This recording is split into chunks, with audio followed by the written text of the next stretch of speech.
We're a basketball training academy that we really teach leadership skills through basketball.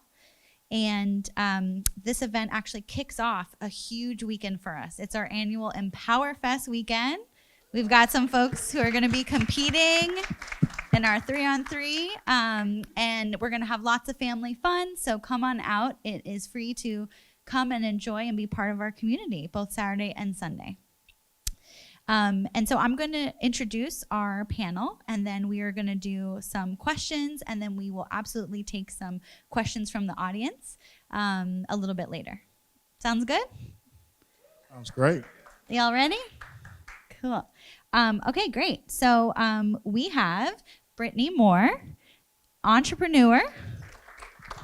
She's the founder of Access Your Game, which is a thriving basketball skill development program out of Oakland, which helps athletes reach their full potential from the physical, mental, and academic component. She is also a teacher at Head Royce School in Oakland. Welcome, Britt.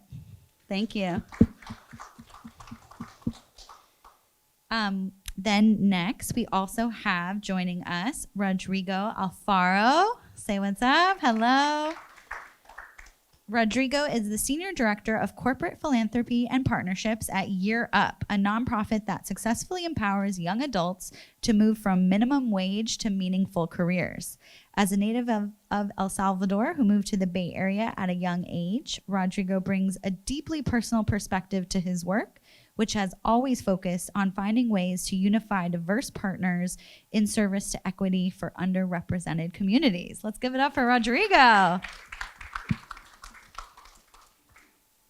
Next up, we have Mr. Ronnie Harris II, technology banker, entrepreneur, philanthropist, multi-hyphenate, varsity football captain during his tenure at Stanford University.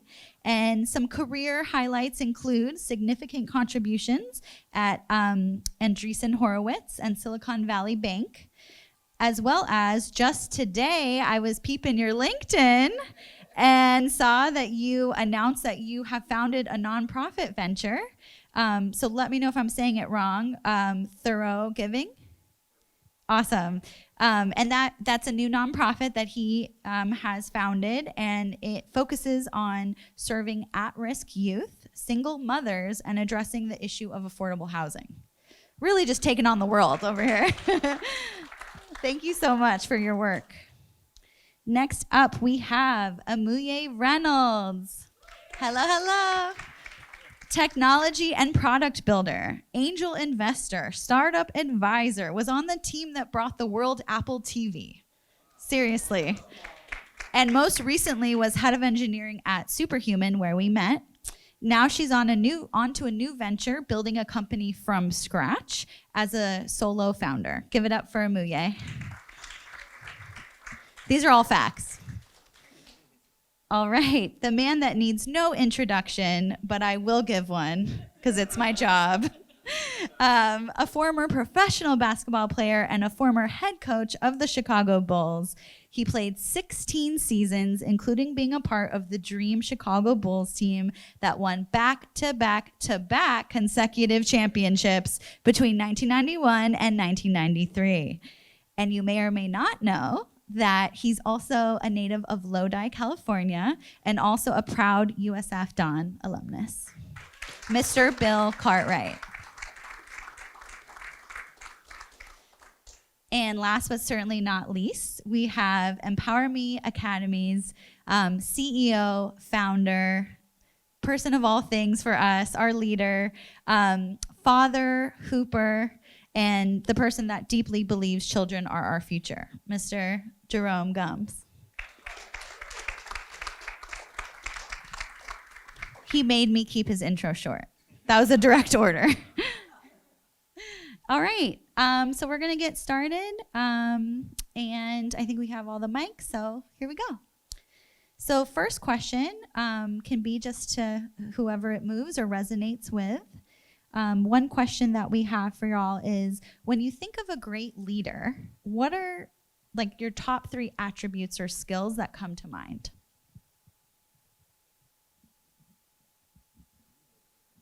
Repeat it. He was talking to me. Run that back one more time. For sure, I got you. Thank What you. are the top 3 skills or attributes that come to mind when you think of a great leader? Ooh, this question, super loaded, but I would say first, like occupying a leadership role is definitely different than leading for me. When I think about a leader, they connect, they inspire, and they just make a change and a difference in lives of those that are coming after them and then before. So you talk about leadership as a whole, and I work at a very prestigious, predominantly white institution in Oakland, and I have a lot of folks that are in leadership roles, but they don't necessarily lead in the manner in which I like to lead, especially the youth that are up and coming. And I feel like the work that we do is, in particular in the basketball community, there's so many life skills that you get from participating in organized sports. And every single day I feel like I walk in the gym, I want to make sure that I model what I want my young athletes to be, not only in the gym, but when they leave the doors and they're just out in the real world. Because basketball, there's a hard stop at some point. And I know like Bill can attest and talk about that, but you have to be able to navigate in spaces. And so when you get the attributes is being able to use your voice. I think integrity is big on my plate. And then last but not least is just really modeling the things that you would like not only to see in those that you're in spaces with, but for me, even it's like back at home, because I have a 2-year-old son, and so I'm constantly making sure that I'm mindful about how I show up, the things that come out of my mouth, the behaviors behind closed doors, out in public. So that's what I say. I can go next. Hi, everyone. I would say, I don't know that these are the 3 most important skills, but 3 that I think are important. One is being patient. As a leader, you repeat yourself a lot, and you have to sort of be patient and kind of know that that's going to be a part of it. I think another is being a good listener, being able to understand what's going on for the people that you're leading and what motivates them. I think requires actually digging deep and listening. And I think another is creating structure. I think I'm a believer that we're leaders at all different levels, and I think the thing that changes is the scope of who and what we lead. And so you're a leader of yourself, and creating structure that lets you go a little bit beyond what you can do, or move a little bit faster in what you're trying to do, I think creates a framework for you to have increased scope. So yeah, that's what I would say are 3. Who's next? First of all, I just want to say thank you guys for being here. Really appreciate it. It means a lot. I know it means a lot to Empower Me Academy. Appreciate you guys just putting this on. I think it's super important. I won't try to repeat anything, and I think narrowing down to 3 is super hard, but the ones that come to mind just off the top of my head, I think it's just being organic. I think, all leaders are created differently. There is no one way to lead. And I think you have to understand your personality set in terms of what you want to get out of yourself. And then you kind of in turn know what you want to get out of people. I'm a big example person, so I'll give you an example. I think the way that Tim Duncan leads a basketball team is totally different than the way a Kobe Bryant would lead a basketball team. Tim Duncan's very quiet, goes about his work, very action-oriented. People look at him and say, I need to follow that model, where Kobe may be a little bit more fiery, a little bit more intensity. First person in the gym expects that out of you. So I think there's different leadership styles. You just have to be, authentic to yourself. I'm talking to the kids, right? Don't be like anybody else. Be yourself. I think that's super important. What I'm learning about being a leader is that all leaders need help. Don't attack life by yourself. You have a village around you, and use your village. Everybody's village looks different, but you do not have to go at life by yourself. And being a good leader means that you're asking questions and you're being vulnerable and you're understanding that you don't have all the answers, which maybe backs into the last quality that I think is important for leaders is to be vulnerable. I think everybody in life doesn't have the answers, and everybody in life can be scared. Everybody in life can have good moments and bad moments, but be vulnerable and ask for help. I think the best people that I've seen around me, can always come to the table and say, hey, I don't know this, you're good at this, help me understand so I can get better at that. So definitely being vulnerable, I think, is a key one too.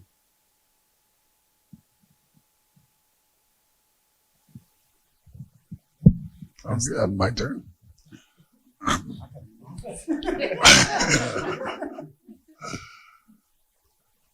No, that's a really good question. And, as a leader, I pretty much reflect that on myself and what I would like to see as a player, as a person. Fortunately, I had great parents growing up, Lodi, California. There's nothing out there, so you better behave. But the big thing is that even though we grew up, we didn't have a lot, but my dad was the most positive person on the planet. And I think that's really important to be a leader, that you're really positive, that you're open-minded. And also what I've learned in the course of my career is that you've got to be a teacher. You've got to be able to, if somebody doesn't have a game plan or an idea, or they're a little confused about what they're doing, you've got to be able to teach them what to do. And then now you can really hold them accountable. And then probably, the last thing, as you're holding them accountable, you go about it in the way to where they can be successful. But I have a ton of great examples of coaches that are black clouds walking in there. Hubie Brown, not too much, not too great. Even though I love that guy, it's not too much fun. But you get a Phil Jackson, you get a Tex Winter, you get a Johnny Bach, and you're so intrigued by what they're saying. Positive equals positive equals positive. So that's what I really like about coaching, about building a company, building an organization. Yeah, it's hard to follow there, but and everything was resonating. I won't go to 3 because I feel like there's a lot of overlap there, but kind of building off of what Bill said, when it's being a teacher, also being a learner, right? Like it goes hand in hand of having that humility to continue to say, I don't know everything, and I'm willing to continue to learn and develop and grow in my skill sets. And then one other one, this actually came up in a conversation I had with some of my colleagues a while back, that had not clicked with me before, but as soon as someone said it, I was like, oh, for sure. It was empathy and having empathy for others. Because it's being able to know that not everyone has the resources, the talents, and abilities that you do. And a great leader understands that and has empathy for others and understands that your job is to lift people up while you're climbing yourself. So I think those are 2 things that really resonate within me that, and there's obviously what everyone else shared definitely is a huge piece to it. Oh, this is great. I love the fact that I'm going last because my team usually hear me talk a lot, and I don't think I'm going to have to do a lot of talking tonight. Everyone said fantastic stuff. I agree with everyone. The one out of all the ones that you all said I think is very important is empathy. And it's so funny that you just mentioned it because in order to lead, you have to be able to put yourself in other people's shoes in order to see from their perspective, and especially interacting with children. So empathy is big, being genuine, and also being able to adapt. I think it's funny because all the families always tell me how different I was 10 years ago to how I am now, and it's because I've adapted to my evolution of being a leader. So those are the 3 things: being genuine, empathy, and being able to adapt. Thank you, everyone. Wow, what a way to kick it off. Bill, something you said really resonates with our style here at EMA, which is positivity. And I love that story you shared about your father just really being really positive. So something that we care a lot about at EMA is having positive language, right, with the children. Instead of saying, don't shoot the ball, we might say, hold the ball. Or instead of saying, don't reach, we'll say, keep your hands up, right? So we try to like lead with the positive, because I think, as we know, language is a huge part of culture. And so that's why everything we do is super intentional. So I'm curious for you, Bill, kind of like at the highest level, can you speak to, some lessons from your most successful teams, and what was one of the most important ingredients for a successful culture? Well, I'm just going to give you one, and Kai knows this, and this is that you've got to really know your teammates. You got to know the people you're working with. The more I know them, because what you do this summer, Kai, I know that the Kai is out. This guy is out sailing. He knows how to sail, right? He loves basketball. He's a great student. The more I know about my teammate, the more they know about me, I can say anything to them. Now I can hold them accountable. And you know why? Because they know that I care about them. So once that happens, whoa, you can get a lot accomplished. The closer you are, the closer I am to my teammate, the closer I am to a coworker, except for my wife. Shh. Because she's the boss, she's my coach. So you can really get a lot accomplished because you can really say you can say anything to each other, and you can be honest. I'll repeat the question just in case.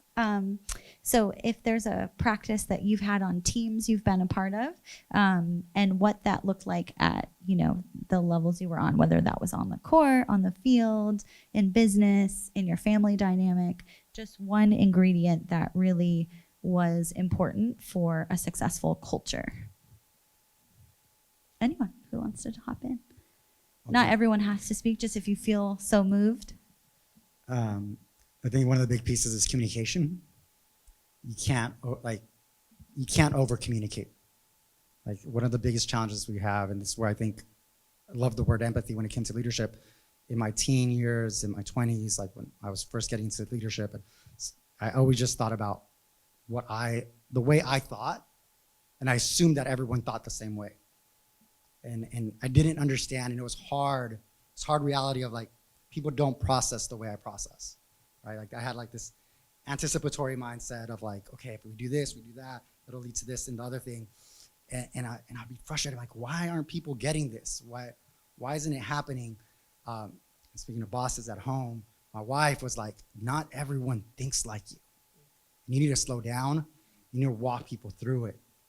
And I was butting heads with people at work because of that. And I started realizing if I begin to communicate those thought processes that I'm having instinctively, one, other people get to jump in and enhance the idea, but two, people are more likely to jump on board with the vision that you're casting because you're bringing them along for the journey.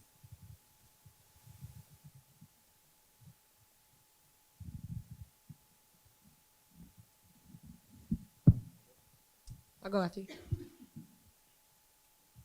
So I'm a big quote guy, and listening to Bill speak about the only way a team can be successful is for people to earn trust and really get to know each other. So I'm gonna share a quote.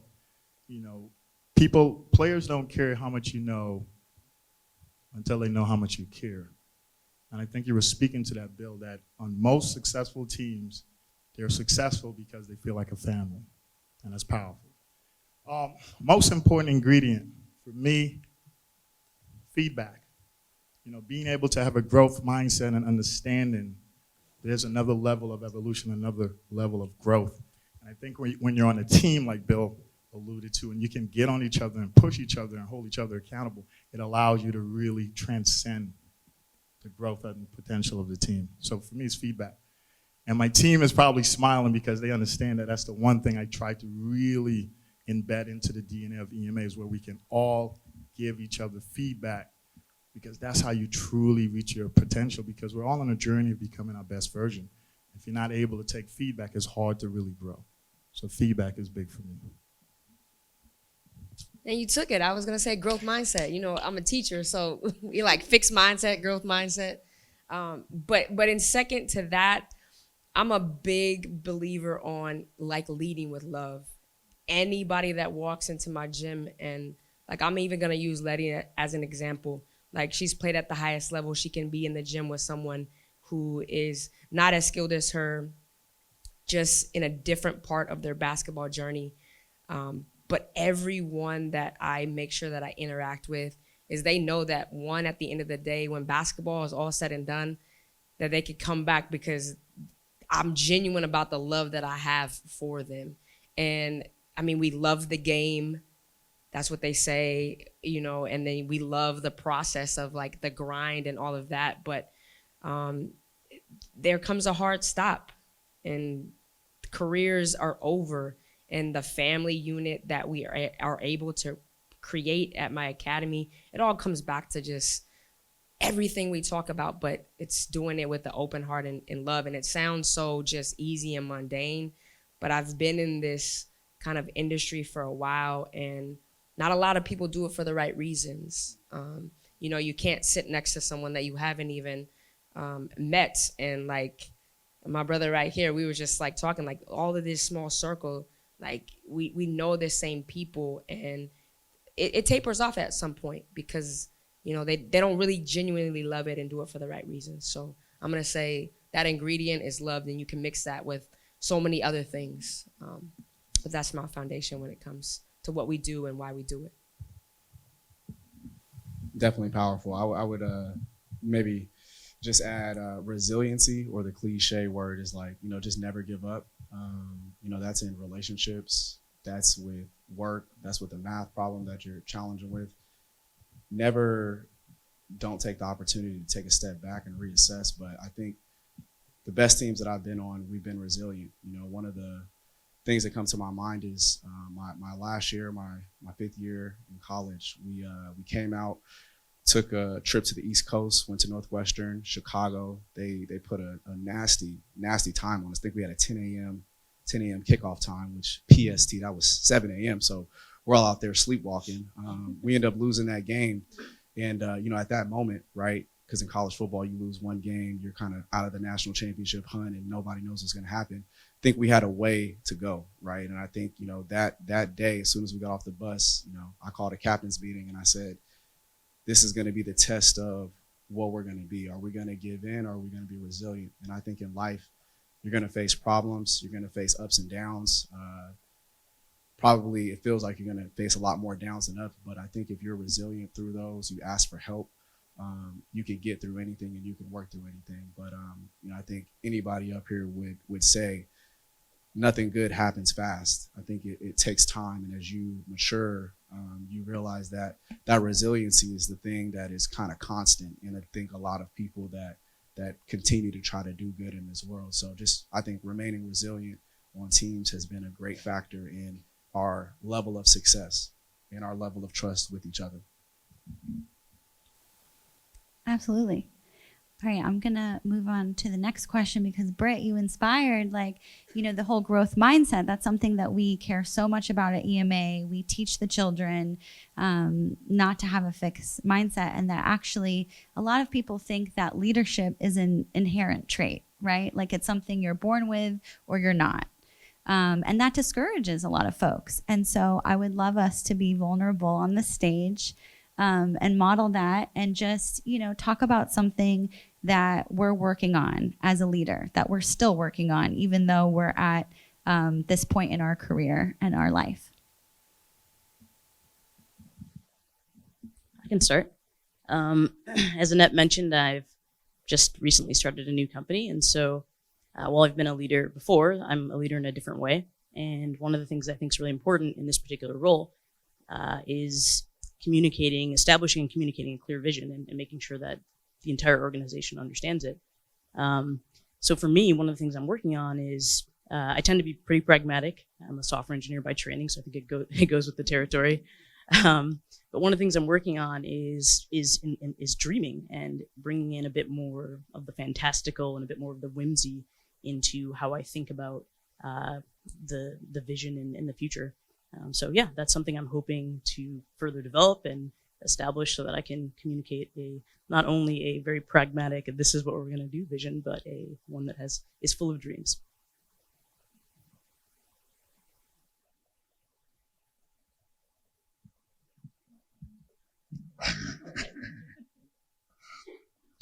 You know, what's interesting is that everything changes. People change, thoughts change. We have cell phones.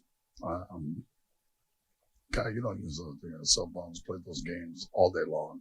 And it's just a different breed of cat right now. So you have different thoughts.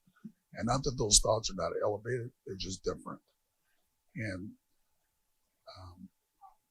as a player, as an athlete, I'm more of a ABC kind of guy. And to be able to communicate, just what we're talking about, communicate with people, and kind of somehow figure out, and I still haven't figured it out yet, you got to help me, what in the world they're talking about. Because it's to me, it's a lot of simplicity in our thoughts and mine.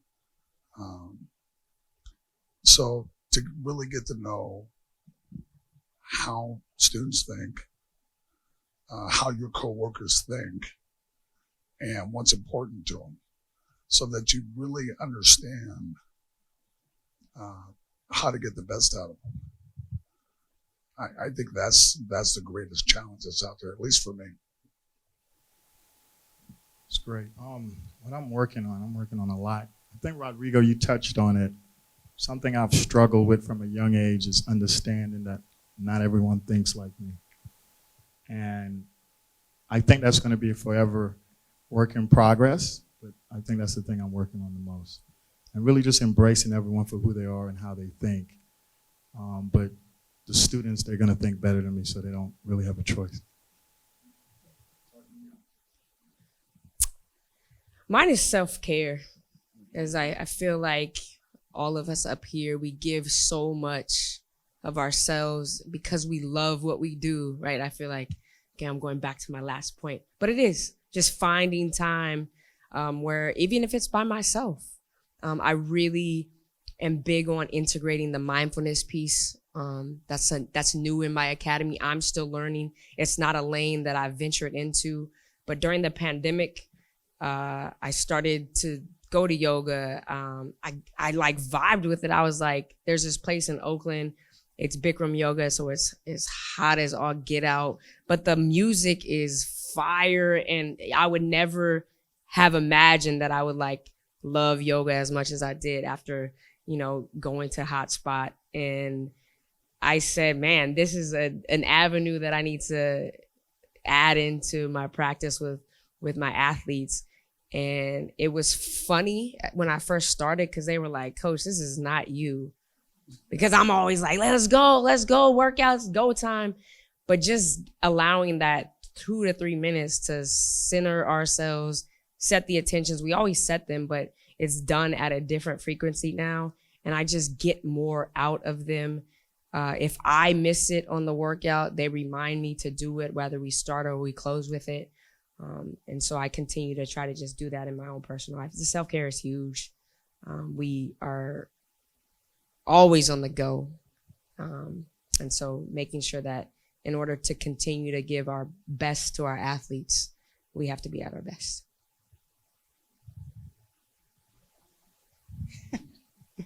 I'll go. I think one thing that I'm working on, several things that I'm working on, but one that stands out, and like the first thought I had, the question was asked, was like this imposter syndrome, and just being real, like sometimes feeling like disqualified, feeling like that you're not at the level on par with folks, right? Sometimes, to this day, sometimes I'm the only person of color in some rooms. I didn't go to the greatest colleges and things like that. All these things that in my mind, like would say, you don't belong or you're not adding value. And it's like this inner voice that is like negative and like really like doing like some self-beating up that externally they're like, I don't need that. And that's not the reality of everything. Like that doesn't define who you are. All those pieces from the past, all of those other mistakes, quote unquote failures, like they don't define who you are. It's what you do afterwards is really what elevates you, and being able to step up at the right time, being able to speak up at the right moment. Speaking of examples, I'm a fundraiser, so for those of you who know nonprofits, we're storytellers, and but I remember one of the first times I had an opportunity to speak in front of a CEO. I was invited into a retreat last minute. It was a Friday. They're like, Rodrigo, we like your ideas. Change your schedule. Monday morning, we want you in this retreat. I'm the youngest person in the room. Haven't met half the people. Everyone else is executives, master's degrees, this, that, and the other thing. Well accomplished. And there's like the strategy portion of the meeting. And there's this moment that's like silent where people just got stuck. And I just jumped in. Like, I was like, you know what? I'm here. I got the invitation. I'm just going to do it. Like, why not? And I just started like sharing what was on my mind. I honestly don't remember all the specifics of it, but it just kind of started this like snowball effect of creativity in that meeting. And from there, the executives were going to my manager and supervisor and like, where have you been hiding him? Why hasn't he been involved in more of these conversations and pieces? And it kind of led down this road where like 3-4 months later, I'm getting pulled aside by my supervisor in HR, which those of us who are in the workplace, that's never a good thing, right? Like, that's a little scary. But this was the conversation. It was like, so we've identified you as a top performer within the organization. What do you want from us? What do you want to do? And we'll support you and back you up the whole way. And it was, and still like this was like 7 years ago. Still fight those thoughts, but knowing that like, no, there's self-worth, knowing that there's value if you're being invited to come to the table, and being able to take advantage of those seats that you get. Amen. I would say for me, one thing before maybe I get into my vulnerability, right? I would say all great leaders at some point have to know how to follow. I think when you try to come off and be a leader, but you don't know the process, you don't know the strategy, you don't know the people around you, you may not be the most effective to lead at that time. So that's just a little tidbit. What I'm working on right now personally is not taking things personally. And I think a lot of people maybe touched on it in a different light, but sometimes I think the love that I give and the love that I have should be universal, but I also have to understand that I come from a total different upbringing, and it's okay that people don't understand where I'm coming from. That shouldn't change the way that my heart is created. I still have to be consistent in who I am and trust the process, trust faith that it's all going to work out. I think an example is, as you guys know, sometimes when you're at your job or when you're doing something for the nonprofit and you're like, man, this is the greatest idea in the world. There's no way people cannot get behind me on this movement. You know what I mean? But I think what I've started to realize on this journey is that the universe is going to bring the right people at the right time and move hearts and move minds at the right time when it's time. And so continue to be who you are, continue to be authentic, and don't take things personally. Just keep spreading love, keep spreading your energy, and the right people will walk in the right room.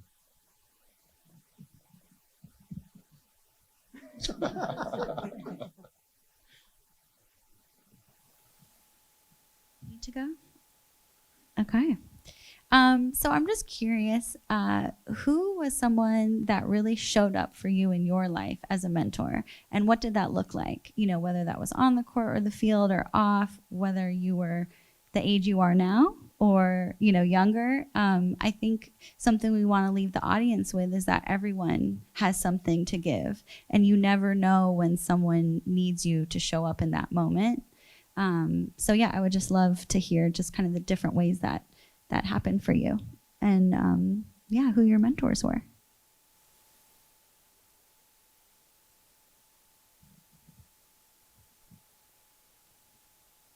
I'm gonna kick us off.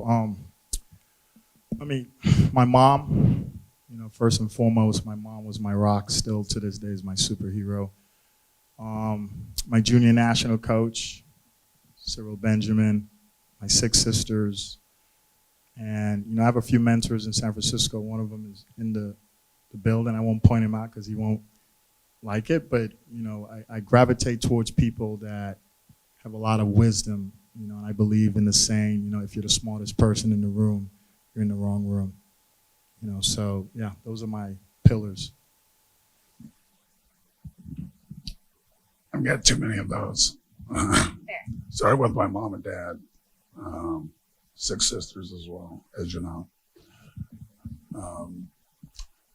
I've had great coaches, great high school coach, Dan Risley, who, what you found out with him is that he would really torture you, but he was smart because he fed us. So he was a great coach. I learned everything from him. Bob Galen, my college coach, who taught me, I know you got to work really hard, but now you got to work smart. I had great coaches in NBA, Brett Holtzman, UB Brown, great teacher. UB was great because he would say, okay, you've been taught this.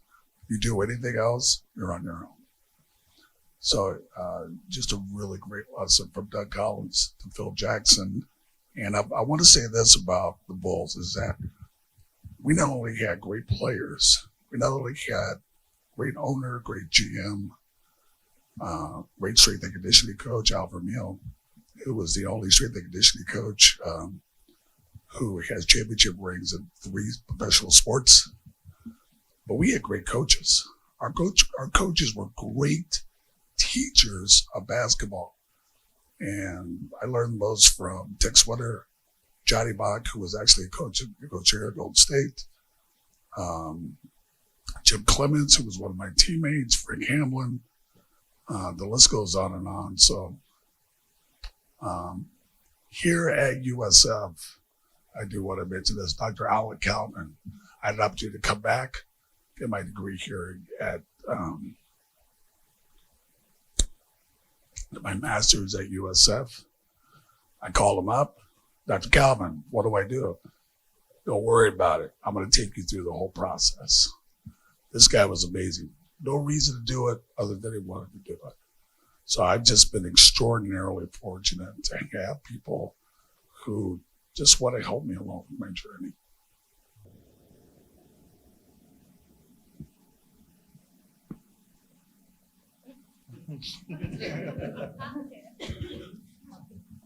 I'll go with 3, and not to echo what anybody else said, but I think it's important. My parents definitely were my rocks, and I think when I looked at them, they started their relationship, in a small apartment that they were renting out, and I remember, as a young kid, just being a part of the journey.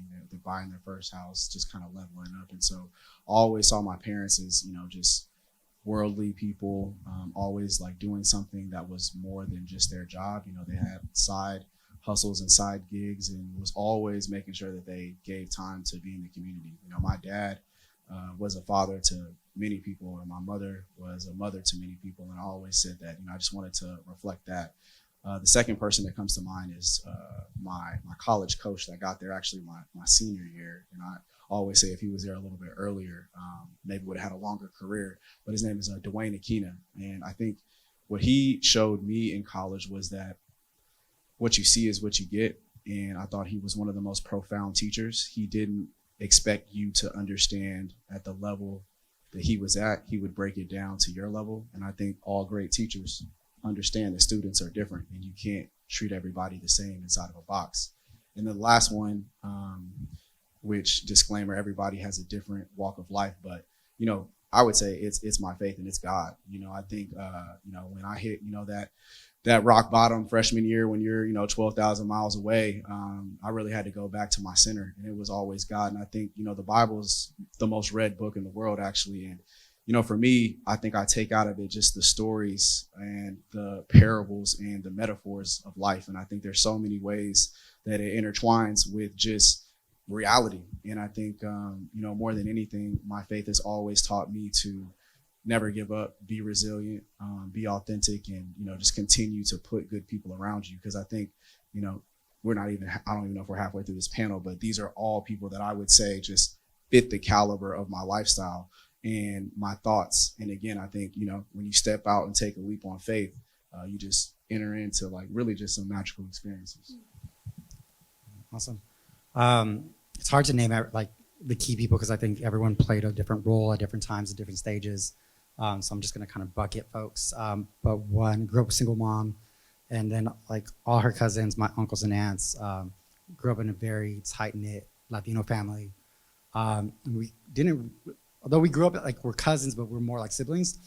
But the reality is that they taught me sacrifice of being immigrants to this country, being entrepreneurial, hustling, knowing the sacrifices that they made at a young age so that we could be better. I think that's always a big piece to me where I look at me and my cousins who were, like there's 3 of us who are all about the same age. We remember living in a single family home all together. There was like 11 of us. And then I look at my cousins who are 10, 15, I think I even got cousins who are like 20 something years younger than me at this point in my life. But they got to go to private schools and they got all the resources and they got tutors and they got to do all the sports. And it's great and awesome, but I got to see the evolution of my family grow. And that's something that they taught me was a sense of ownership. No matter where you're at and what you're doing, own that.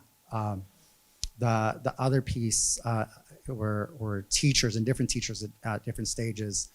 I look back and I was sharing one of the stories earlier when we were outside, but oftentimes the teachers that I disliked the most, I won't say hate, but I disliked the most at that moment were the ones that were most instrumental to me in my life. I had a teacher who failed me in English in high school, and when we talk about natural born leaders and learned leaders and all that stuff, I think too often we confuse leadership with charisma. And I used a lot of charisma growing up to get away with a lot of things more than I should have. And I had an English teacher who just said, Rodrigo, sometimes you just need to fail. I mean, I was the kid, and this is not something you should learn to do, but I took an F and negotiated into a C. And it was all because the talent was there, the ability was there. I just didn't have the discipline at that time to do it. And having that teacher finally said, no, you just need to fail. And it was just like this aha moment that at the moment was crushing. But now I'm like, oh yeah, I get it now. Like there are moments where I just need to fail. There was the Puerto Rican professor, Dr. Hernandez, who grilled me so many stinking times and called me out and put me on blast so many times. And we spent hours after I graduated together just getting to know his life. And one of the biggest things that he was sharing with me is like, he's like, there's not too many of us Latinos in the world who are in leadership positions. I'm just preparing you for those moments. Because there's gonna be times that it's gonna be challenging. There's times where you're gonna feel alone. He's like, if I don't teach you how to do this now, you're not gonna survive there. And in the faith piece, I had pastors who would just set time with me, who would spend that piece. I never got to meet my dad. My dad passed, when I finally got in contact with my dad, he had passed away. So now rebuilding relationships with my siblings on that side. But I had a lot of strong pastors who mentored me and coached me and supported me, and same piece of like not letting me settle and continuing to build up the skill sets that I had and giving me opportunities to learn and grow and providing the feedback that I needed, because it was scary getting feedback because I thought about it as a failure piece. But that feedback is what continued to sharpen my skill sets, continue to allow me to realize like, oh, this natural ability can continue to be honed in and sharpened and become my superpower. And so it's this ongoing piece of the relationships that are built for different stages and different moments, and people who I could still go back to and just ask for advice. Just earlier today, I had a call with my former CEO, who she went on to another organization. I'm at a different organization. We were supposed to have a 30-minute call. It turned into a little over an hour.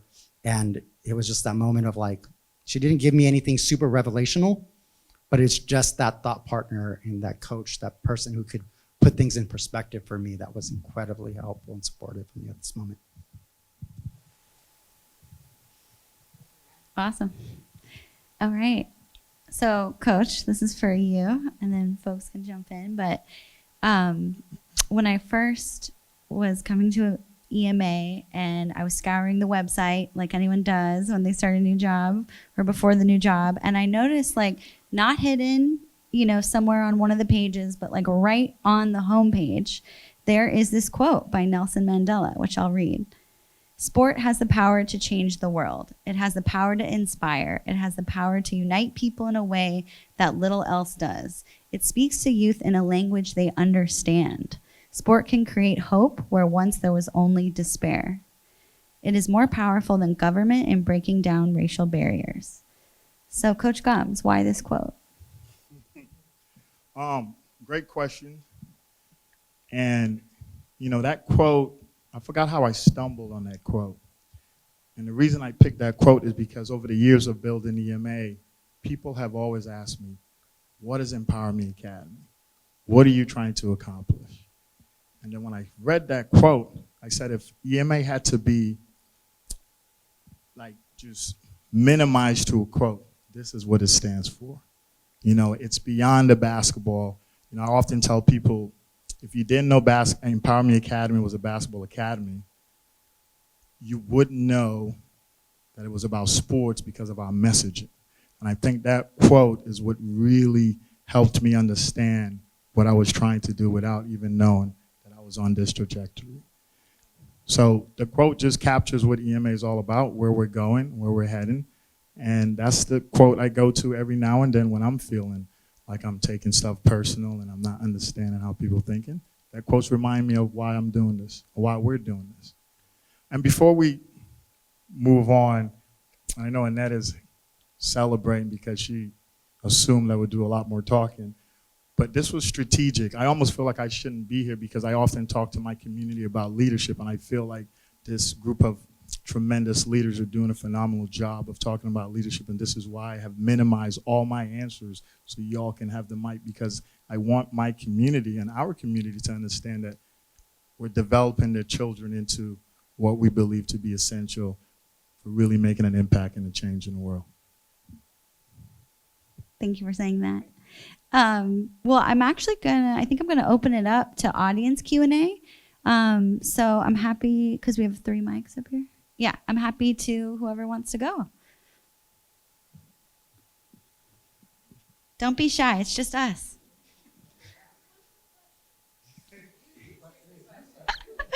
That's a good question. First of all, thank you so much, Coach Gum. Thank you so much to the other panelists for just such an esteemed conversation. I think all of us took a lot of great gems. And the question that I want to ask specifically for Rodrigo, one of the things that you noted was the importance of over communicating. So can you communicate what an example looks like specifically for, you know, team members that you thought you communicated quite adequately, but it feels like perhaps they just didn't hear the 7th time you said something? Oh, I got one right now. This Oh. came up yesterday. Oh, amen. Working on a major event right now at work, and I'm having one-on-ones, and we're having group discussions, and my manager's like, have you talked to this person about the event? At the moment, I was like, well, I've been talking to everyone individually. It wasn't coming to mind. And they're like, they just feel out of the loop and feel like they haven't been involved. And I was like, wait a minute. I had like a 90-minute conversation with this person about this event. And I was like, there's something's missing here. And now, like, what I'm reflecting on, one of like, my initial thought was like, that piece of like, what do you mean you don't know what we're doing? Like, I've told you what we're doing. But then it's like, that empathy kicks in, and it's like, no, okay, so I'm not communicating correctly. I'm on a new team, new team members. I'm the new team member, as well as like, okay, so let me go back and schedule more time. I'm realizing I need to cultivate this relationship a lot more for this team member to understand where we're going, what we want to get done, what we want to get accomplished, and being able to speak her language, because not everyone speaks the same language, not necessarily English, Spanish, Tagalog, but just in the way we communicate. What is the information that you need to feel like you're a part of this, so that you feel like you're incorporated? Because sometimes just that vision alone isn't enough. So I got to figure out a different way to approach that relationship. So I think that's the example that I give. I still haven't scheduled that call. I'll schedule the call Monday. But that's the approach that I'm taking to it is, okay, so this might work for X, Y, and Z teammate, but for employee Z, I got to change my language, the lingo to it.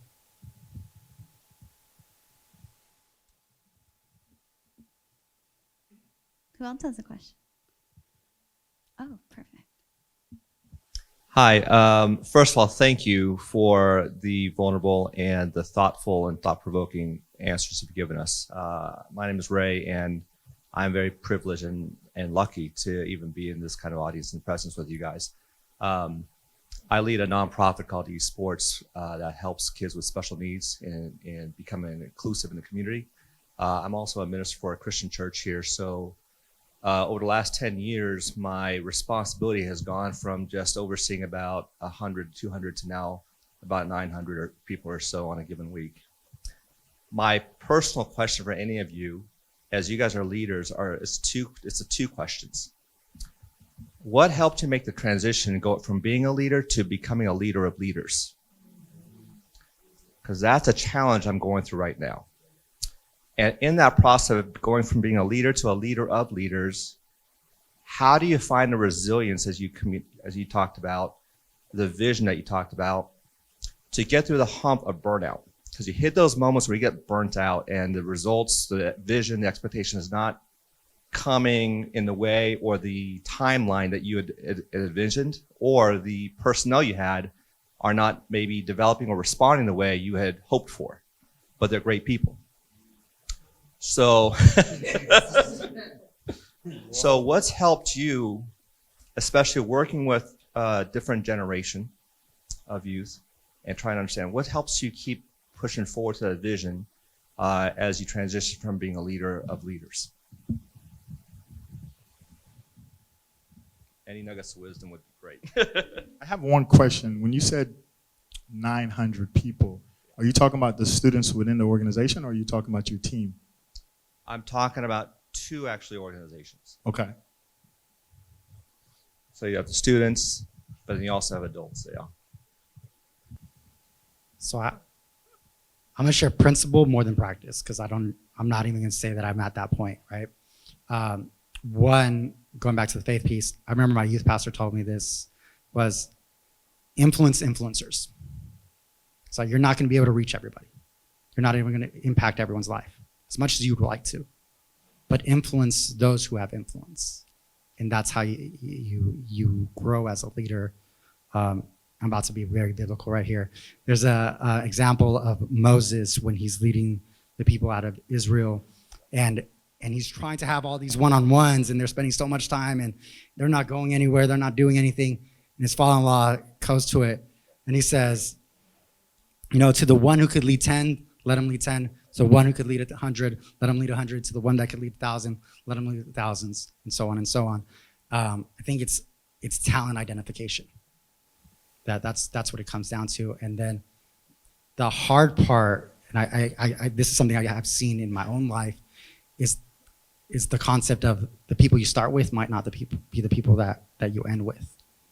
And that shift in knowing how to create off ramps for people is hard, but sometimes it's needed to continue to effectively grow and make impact.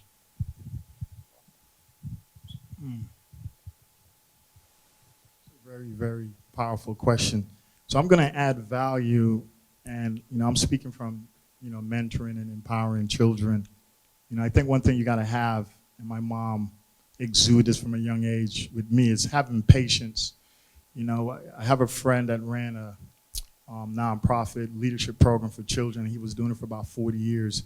And I remember him talking to me on the phone and really just spitballing some advice and guidance. And as we were getting off the phone, I could tell that he heard in my voice some frustration, similar to what you're articulating, with not having people adapt to the timeline that I have in my head and how I want them to figure out stuff the way I want them to figure out. And he said, please understand that you're planting seeds that you might not enjoy the shade. And what he simply meant was the people that you're influencing and mentoring might not figure it out and understand what you're teaching them until you're no longer in their lives. And I think for me, having the resilience of really doing it, not to get an end result, but doing it because you're a part of a puzzle that they might need an extra person or an extra mentor to really put it all together. So really just staying true to the path and true to your mission and true to your passion, and really understanding you're doing it for a bigger purpose. So I always have to remind myself that we're planting seeds, for shade that we won't experience. And I love that one of our stellar students, Athos, is here because he's a prime example of someone that went through a lot and gave up and then came back. And then when I saw him play the other day against some grown men and lit them up, like I wanted his autograph after he played. And for me, I wanted to share that story because he deserved it, because he's been through some dark times, and I want him to understand that 5 years ago he thought I was the Terminator, but now he understands that my purpose of pushing him was to get him to that one point where he can play amongst the talented people and really excel. So just having the patience. Yeah. I think you can always tell a good question when the whole panel goes, oh. I'll talk from this perspective of sports and then also business. So I think in sports for me, when I got to college, you realize you come from, everybody's coming from their small town, they're the man, they're the leader. And then you come on this like huge team and you see, man, like I'm not the man anymore. I'm not the leader. I think the first thing, and Bill really touched on it, and I think it's important, I think you really have to understand somebody's ethos, right? So the leaders that I'm around, again, everybody has a different personality. I think you have to understand people's perspective, understand where people are coming from in a genuine nature, right? I think you have to put your ego aside. You have to put your thoughts aside. You have to put everything that you grew up with aside and really just try to feel that person. And I think that starts with just natural activity that people gravitate to outside of the workplace or outside of the football field, right? When I got to business, I'm in sales, individual contributor across a lot of different functions. And I realized everybody operates differently for their level of success. And I think for me, what I found was just being vulnerable and asking people, how do you succeed in this role? And, what I call is going on ride-alongs, right? If somebody's going out to a client, just saying, hey, can I just tag along with you? And I think you can take the best portion of people and implement it into yourself. And I think when people see that you're genuinely invested in them, they're willing to then more or less kind of invest in you and see where you're coming from. And then that's when you can start to give them your gems or your hidden secrets. And your question on burnout, if I'm being honest, I don't necessarily have a direct answer, because I think it's a balancing act. Every season you're in a different mode and every quarter can be a different push. But what I've always done is find something that gets you outside and active. And I think coming back to why we're here, why sports are so important, is because biologically you need to release certain endorphins and get that serotonin just naturally. And so for me, I think I'm very big on making sure that 5 to 6 times a week I'm in some type of sweat. If it's just a walk, if it's going outside to golf, if it's telling my friends, hey, let's just go to the beach and soak up some vitamin D. I think you really need to focus on your mental health, because ultimately you don't really know that you're burnt out until you're burnt out, right? So it's more about making sure that you're doing little things consciously around the week that are going to build you back up. And if it's not necessarily going outside, if that's not your thing, or if sports aren't your thing, getting into like video games or reading, or going to church, just finding something that really relifts and energizes your spirit. Because I think ultimately what people fail to realize is nothing can come from an empty vessel.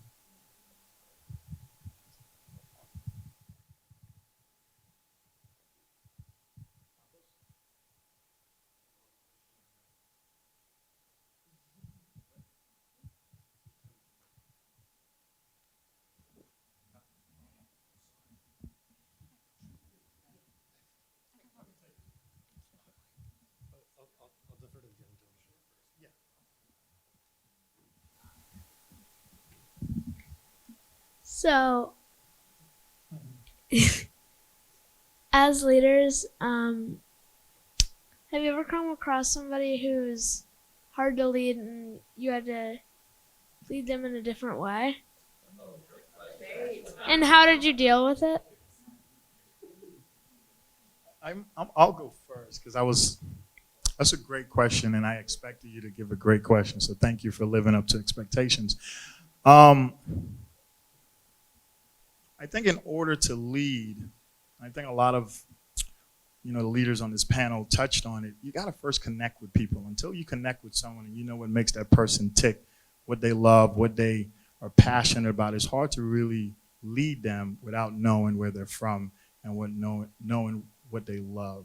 So connecting with a human, because we're all spirits having a human experience, and when you learn how to connect with people, I think it allows you, like Bill alluded to earlier, to understand. And when you understand someone, then you create that trust. And when someone trusts you, they tend to listen to you. I mean, honestly, Empower Me Academy is just a dangling carrot of basketball where we just invite you in and then teach you all the things you're going to need to help your dad be proud of you when you get older. Yeah, I can go next. When I first made the transition from making software that people could use to leading teams, managing people, I was terrible, like legitimately terrible.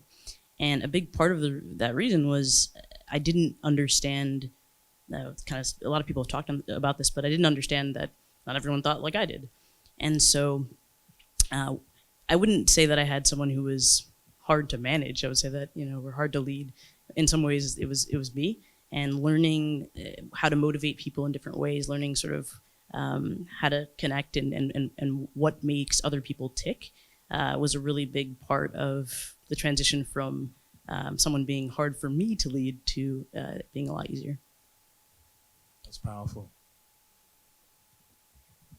I think I've ever heard someone say that. It's powerful. I think the big thing about when you're a leader, once again, you're a teacher. So, and fortunately and unfortunately, I've been around a lot of coaches that, why are we doing this? Well, because it's what we do. Okay.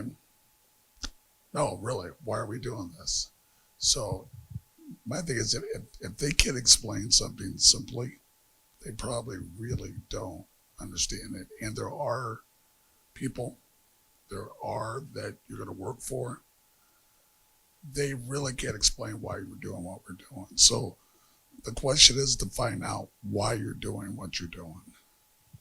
And once again, when I was in Chicago, believe me, A, B, C, D, E, F, this is why we're doing this.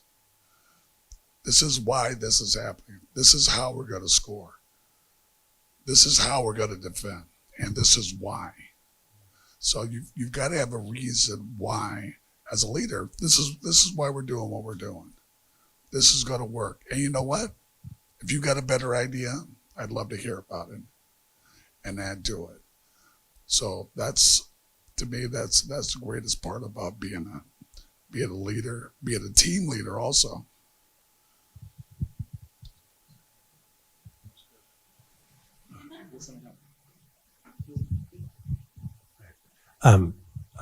Panel, thank you very much for an insightful and inspiring discussion. Thank you, EMA, for what you're doing for the kids. Thank you, Coach Gums, for what you've drawn out of my son and what you've made him become. I wanted to ask you, as you look at joining a new team or company in a leadership position, how do you go about that, being brand new to something that's existing and then stepping into the role where you're helping to lead it?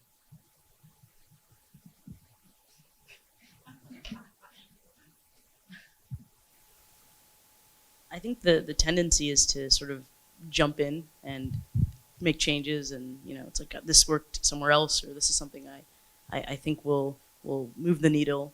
And I think the first thing to do when you're making that type of transition into a new organization or onto a new team, even if you have expectations of being a leader at some point, you have to first follow and understand everything that's happening, soak in as much as you can.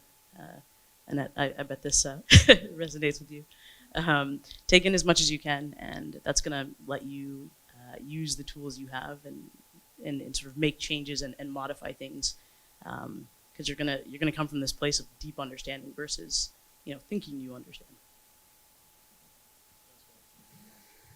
I won't stray off the forbidden path here too much, and I'll give a quick example. So, came from this world of venture capital and really just sales, and then I had to make a transition into banking with no banking experience, right? And it was probably one of the most scariest times of my life, and I made that transition really to try to lean into being more financially literate because I thought that ultimately that would help me build generational wealth, but also be able to give that back to my community. And so what my father always told me was that when you walk into somewhere new, you have to know the janitor like he's the CEO.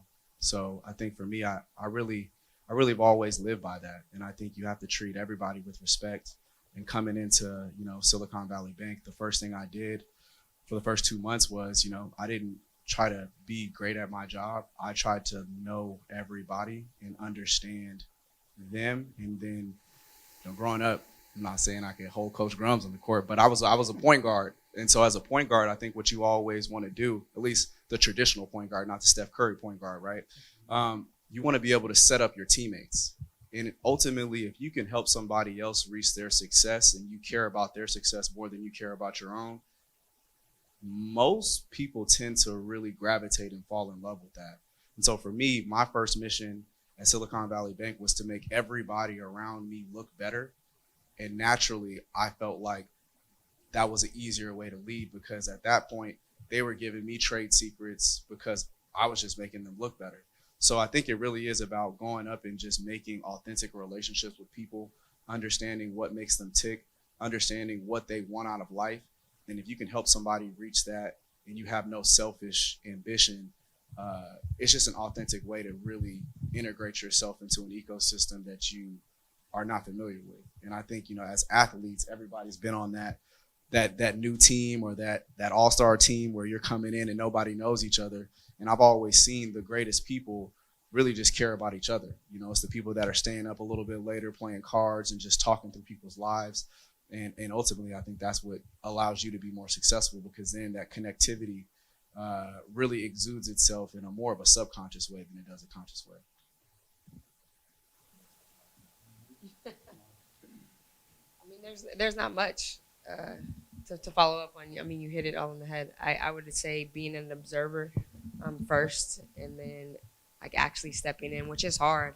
In this line of work that I do, there's very, very few females that sit on platforms that lead big groups, and it is really where I found my voice. Like the first ever camp that I hosted, I always love sharing this story. When I first got into this industry is, I had big picture. I knew that this was gonna work. That like this is what I do. My mom was like, "Go for it, girl! Like you have this." I bought all these T-shirts. I did my marketing. I thought I was on point with everything, and I had 7 people sign up for my camp. I rented out a whole facility, and I had 7 athletes sign up. Like I felt extremely defeated. Right at that point, I catered food, and then I was like, I'm gonna throw in the towel. Like this is really not for me. Like this lane. But it was in that setting in that segment where I had those 7 athletes where I was like, you could have thought I was leading a group of 60 athletes. You just didn't know. Like I found my voice. And ever since that point in time, I just continued to stay true to my craft, learn and build. And I mean, now I can, lead a group. I mean, the biggest camp that I've led has 350 like top tier, gold star, like 4-star female athletes in Dallas. And it was like, there was only 7 in there. So just, finding my voice, and I got that from just observing and sitting back and watching. Me and Coach Gums, like we've been watching each other from a distance for years. I knew about him, and what gravitated me to his academy and to his program was is the word energy. And either you give the energy or you suck it out. Those are the only 2 ways. And I've always respected what he's brought to the table. And honestly, like this is the first time in years that we've ever I've seen this man in the flesh and like touched him and hugged him, which was beautiful interaction. And so, I mean, this is the perfect time for me to tell you, what you do and what you bring to the community is by far, it's unmatched, and the energy in which you exude to people and the way you bring people together, it's amazing. It's amazing. And so what you have done for me from afar has been super instrumental, and I've been so inspired by you. And I've gotten better at what I've done just based on like watching what he's done. So observing.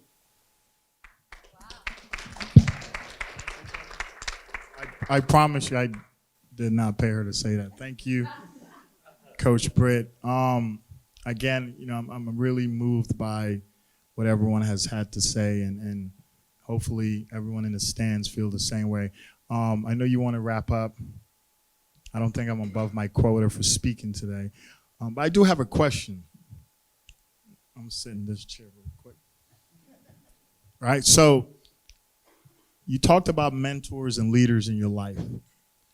Can y'all tell me someone that you identify outside of your circle as a great leader? And it doesn't have to be in sports, just someone that you don't know, but you respect and look up to. Bill, I think you probably know everyone, but you can try. Well, that's too easy. I'll go last. Well, of course, you know, we had him in Chicago, you know, the guy that was our president. So here's a guy who simply just had a vision of being a leader. Now, this guy just walks in and says, hey, what's it going to take to be the president of the United States? And he makes it happen. It's an incredible vision. It's an incredible thought. Now, I got to tell you, the reaction of that was, you out of your mind. But this guy had a clear vision of what he wanted to do. It's the same vision we have at USF, is to serve others and to make everybody better. Pretty simple.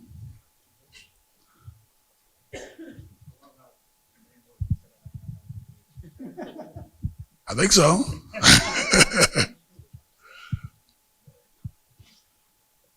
There you go.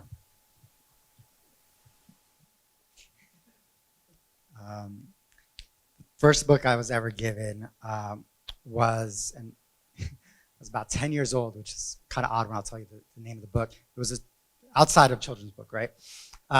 Was 21 Irrefutable Laws of Leadership by John Maxwell. I was 10 years old. Why in the world did someone gift me this at 10? I'm like, I have no idea, but now I'm older and I'm like, okay, kind of makes sense. People saw stuff in me. But John Maxwell is definitely someone who I've, probably since that age, is someone who I've always kind of leaned into, just from a place of like how much he simplifies leadership. And people just gravitate to this man. It's not management training, it's just principles. And I love that because too many people try to develop these courses and these workshops and say like, this is the how-tos of leadership and this is the how-to of this and that. And when it comes to leadership, there really isn't a how-to, right? There's folks I've heard of like, it's like riding a wave. And I'm taking it for a grain of salt because I've never surfed a day in my life, but by the time you master that wave's already dying. And you gotta jump on the next one. But John Maxwell just gives you the principles and he just makes it simple for you to understand how you could transfer these skill sets in so many different places, so many different arenas.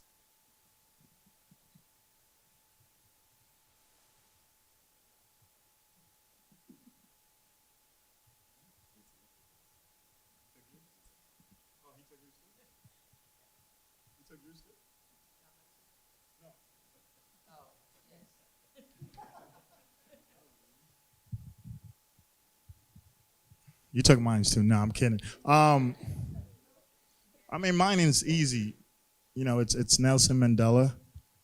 You know, I think, you know, I don't know if any of you know who Simon Sinek is. You know, he had an interesting theory on Nelson Mandela, and I believe it. It's very rare that a leader is viewed as a leader everywhere. And Nelson Mandela is the one person that transcends leadership, because no matter where you're from, Russia, China, the Virgin Islands, Oakland, you view Nelson Mandela as a great leader because of the sacrifices he made for people. And one of the things Simon talked about when he was explaining why Nelson Mandela was so great, he talked about how he witnessed his dad modeling great leadership.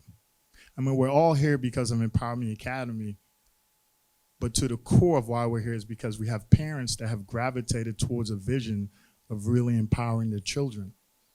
And it's something that I've had to deal with, because in the beginning I was like, similar to some of you, like, how can someone not understand the importance of what we're doing? But just like some people use Apple and some people use Windows, not everyone is going to get what we're doing. And I think what Simon said about Nelson Mandela was he witnessed his dad exuding great leadership qualities. And two of them he touched on was whenever he saw his dad congregate with his team, they were always in a circle. And we all know what a circle signifies: unity. And his dad always talked last. Yeah, so mine is Nelson Mandela.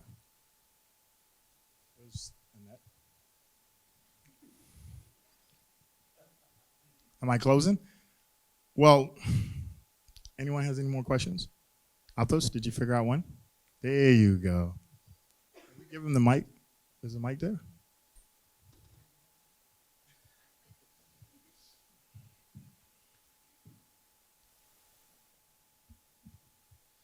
All right.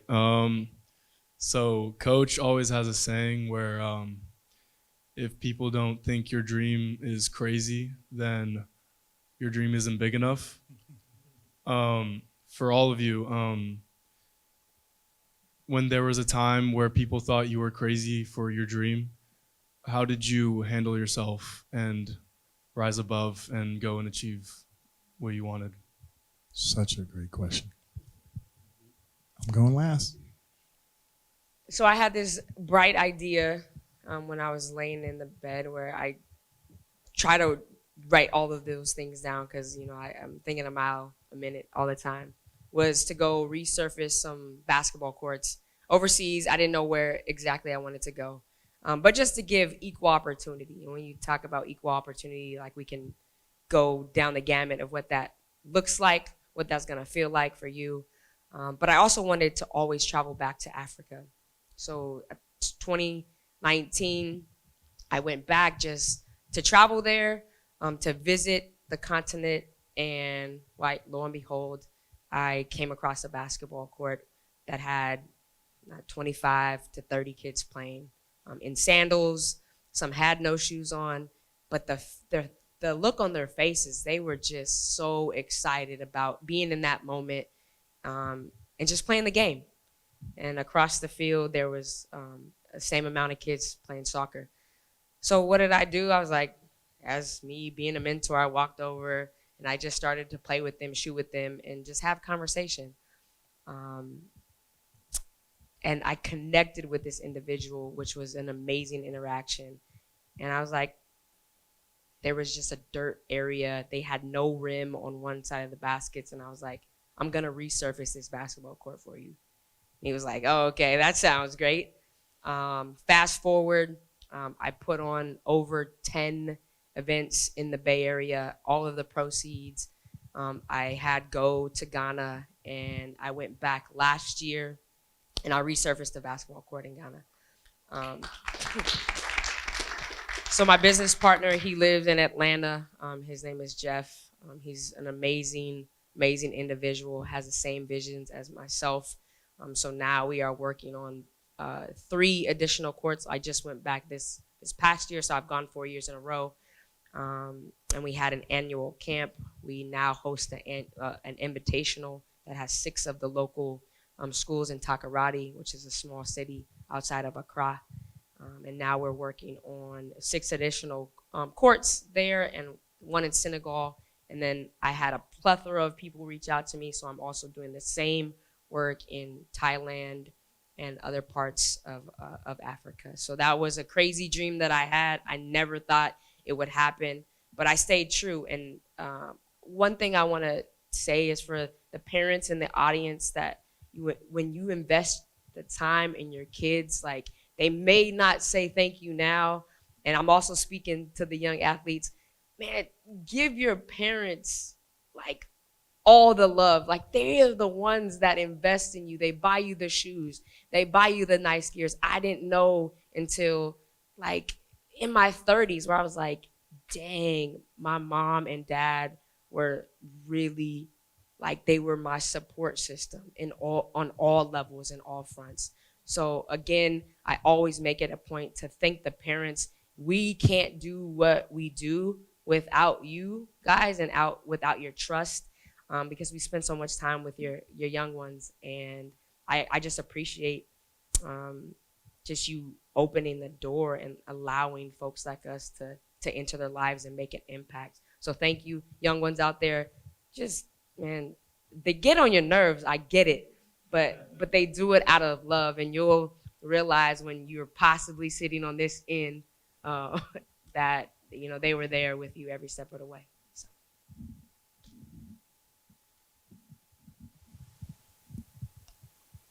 So there's still people who doubt my vision. There really is. And I'll share part of it is really creating this, in not just one, but having multiple hubs across the country that provides resources from beginning to end for all sorts of people from all walks of life. Not necessarily recreating something, not necessarily starting something from scratch, but having a place where organizations, places for profit are able to come to one place, and there could be a resource center for folks to just know I could go to this spot and I get the resources I need, and they can get me somewhere. I don't need to, to this day, I believe I don't need to be the one that runs it. I don't need to be the one officiating it. I don't need to do all those things. I just want to bring people together to do it. And there's folks who are like, that's great, but you know, there's a lot of people who have egos. There are a lot of this and that. There's logistics. There's all this other sorts of stuff that will make that hard. And I'm like, that's fine. That's okay. If it's not hard, it's not worth doing. And one of the things that I felt challenging when people didn't believe in my vision was sometimes it was the people closest to me. And still to this day are the people closest to me, right? When I told people that I was switching over into the nonprofit sector, first question I got from my family, especially as an immigrant family, is, how are you gonna make money? How are you gonna survive? I don't know. And then I bought a house. Like, it took a while to get there, but like, you know, all those things started coming along the way, but I followed the passion, I followed the vision. Am I getting to that place where that vision's gonna be completed? I don't know, maybe I'm just planting a seed in people. But one of the biggest pieces I'm doing is just connecting with folks. We're making community and trying to bring people together so we know each other and know where, if I talk to someone, I know I could go to Coach, right? If I know someone who needs financial literacy support and pieces like that, go to Ronnie, right? Like, I go to different people for different things and distribute, to your point of being a point guard, just distributing the ball. I don't need to be able to do everything. I don't need to be the smartest person in the room. I don't want to be the smartest person in the room. And I'm okay with people not believing in me because it's not for them. And you asked a good question. You know, two ways that I would look at it. I'll give Coach Grums a quote because he likes quotes. Is one of the earliest things I heard my parents say to me, and it still sticks with me to this day. Maybe too much so, is that you can do anything you set your mind to. The biblical sense is you can do all things through Christ who strengthens you. And I think I took that literally. You know, I feel like in this life, if there's something that I'm interested in, if there's something that I want to know, like, I'm gonna go try it. You know, I think I've heard a lot of my mentors or people along the way say, man, if I shoulda, coulda, woulda, make sure you try things. Like, make sure you're trying things. Like, if you find it interesting, go tinker with it. You know, you guys live in the information age where YouTube is everything. You can go learn how to change a whole car oil. You know, like, it's just. I think you have to be intellectually curious, and don't let age destroy your intellectual curiosity. And I think just giving you my dream, right, is I've always told myself that I want to be the person that if you're gonna say, hey, Ronnie, I need a line. It's like, all right, I can't get you a lion, but I know somebody that can get you that person. And so for me, the term like Renaissance man or Renaissance person, I want to be well-rounded in every category of life, because at the end of the day, I'm more well-rounded. That means I'm bringing up the community around me. That means I may not know exactly, the deep math equation, but I know parts of it, and then I can get you a math tutor that's going to be able to do that. So keep your intellectual curiosity and don't let anybody tell you that you can't do something. I think for me, people look at me and they're like, oh man, you got a full-time job at a bank. Oh man, you just form a nonprofit. Oh man, you also sell real estate. Like, how can you do that? You shouldn't be able to do all that. Are you really focused? And my response back to them is, this is the life I chose, and anything that I put my mind to, I can do it. And I'm going to give everything that I touch the same amount of energy when it's time for me to touch it. And I think the great thing about you young athletes, I'm going to wake you guys up over there. I see y'all are sleeping over there, sleepy boys. The best thing about being an athlete, and I think it's an advantage that you guys are going to have in life, and I'm glad that your parents have you in things like this, is you have to focus across multiple things at one time. And that doesn't change as you get older. I think it actually gets harder as you get older, right? Like, you have to go to college, you got, multiple classes, once you then get into adulthood and you're a parent, you got to be, a parent, then you got to, go to work, and you got to feed other people. So I think being a student athlete really gives you that baseline to start understanding that this is what life is, right? Like, you have to be able to be great across multiple disciplines. And when it's time for you to give your energy to something, you got to be present and you got to be all in. So don't ever let anybody dull your dream, and try as many things as you can, because you never know what you like until you try it.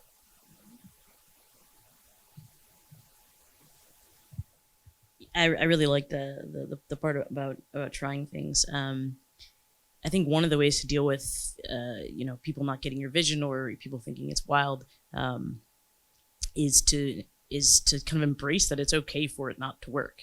I've been fortunate enough to jump into some pretty wild things. I left my job working on a product that millions of people use every day, working on Apple TV, to jump into the startup world, to work at a company that nobody had ever heard of. I've been backpacking in Malaysia and in New Zealand and done some just wild things, and I've just started a company. And part of the reason I get asked quite a bit, is it scary? And it's like, no, because I'm going to learn a ton along the way. I'm going to have some fun. I'm going to hopefully change the world, or change how people build products. But it's not about, as cliche as this sounds, it's really not about the destination. It's about that journey.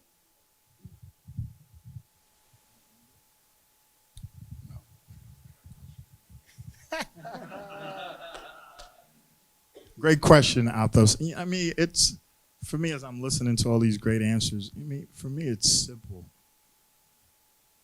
Stay away from them. I mean, it's as simple as it is, because I think, people oftentimes are afraid of something that they don't see achievable through their lens.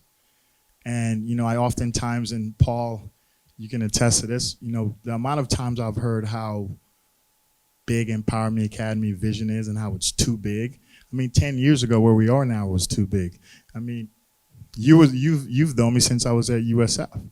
But what people don't understand is this is not a big dream. It's not a miracle. The miracle was me surviving where I was from and getting out of those, war zones, and being able to go to school, be the first to graduate. That was the miracle. And because I achieved that miracle, everything else has been easy. So when I hear, and as you know, we preach this at all the clinics, if your dreams don't keep you up at night, you're not dreaming big enough. And if they are worried about your dreams, then they need to not be a part of your circle.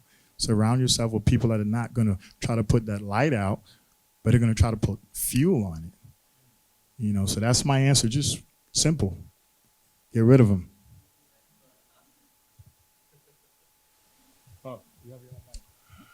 Yeah, I do. I decided to take over. Coach, I decided that I need to ask you one question, because it is a real question that happens, especially now, because sports is really our jobs as professional athletes, professional coach. It's on a different scale than every other profession that you would have, any corporate job you're going to have. For example, I had an opportunity to coach Rod Artest. I had a chance to coach Dennis Rodman. Bison Dele. I had an opportunity to play with Michael Jordan, and I had an opportunity to witness not too long ago Draymond Green punch a teammate.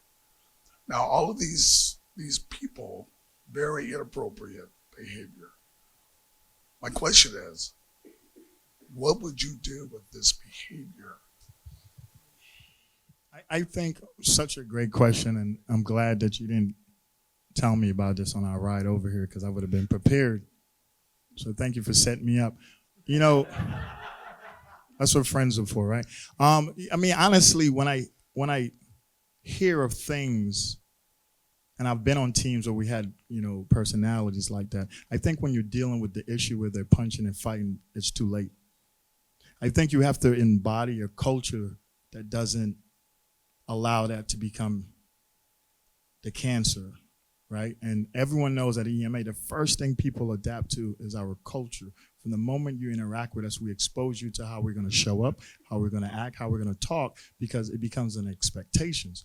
And I've been on teams where because players are so good, they were allowed to do certain things. And then when that player got out of control, all of a sudden the coaches are trying to figure out how to fix it. No, you were supposed to nip it in the butt from the beginning and not put that person's talent in front of the team and in front of the culture.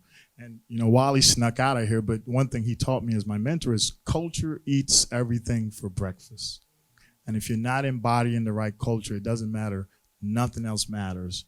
So to answer your question, how I would deal with it, I would probably fire myself if people are fighting because I didn't embody or instill the right mindset and culture within that organization or team. And honing into what you said earlier, Ronnie, from a young age, from age 13, a lot of people don't notice I was captain of all my teams from 13 years old. And the first thing I did on every team, from taking them out to get ice cream, going to dinners, trying to do what you said is most important, getting to know them, is that we never got to the point where we wanted to fight because we cared too much about each other. Yeah, so long-winded answer. I know it's a unanswerable question because you would have fired Draymond Green. Well, we don't have to answer. No. I think that's a great question because I think Steve Kerr inherited something that should have been fixed years ago. And I think when you get to a point in an NBA, it's hard. You can't do anything with Draymond Green. He's a grown man. He's going to help you win championships. So yeah, if I'm Steve Kerr, I'm dealing with it. I'm getting yelled at on TV, on national TV. I'm going to take it because he's winning me championships. But I'm talking about the coaches and the mentors and the boys and girls clubs, the coaches in college at Michigan State. Those are the people I'm thinking about. When I see people wilding out on TV as pros, I'm going to the root of the problem. How your parents raised you. What youth programs were you involved in? So you have a point. Draymond Green, yeah, I can't win that, but it's the little Draymond Green I'm talking about. We did rehearse. I'm kidding. That was a great question. Any more questions? I think it's time.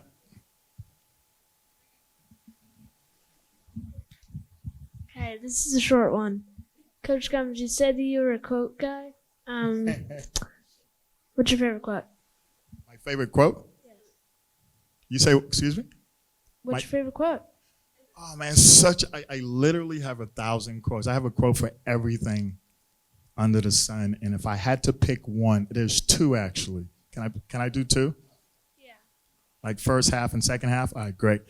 A quote that I have in my office that I live by is people will forget what you say, forget what you do, but never how you make them feel. And I think that's the one thing we embody at EMA is that regardless of the skills we teach you, that every time you go home, regardless of how tired your legs are, right afterwards, you feel like this is home. And the other one is you grow through what you go through, and that really captures the whole growth mindset. I see everything that I go through as an opportunity to learn and grow. And when I stop growing, that's when I stop living. So those are my two. Is that good enough? Yeah. All right, great. I think it's time to go. I'm getting the eye from Annette.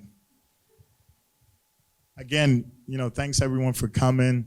This is the first of many leadership speaker series that we're going to do when we do an Empower Fest.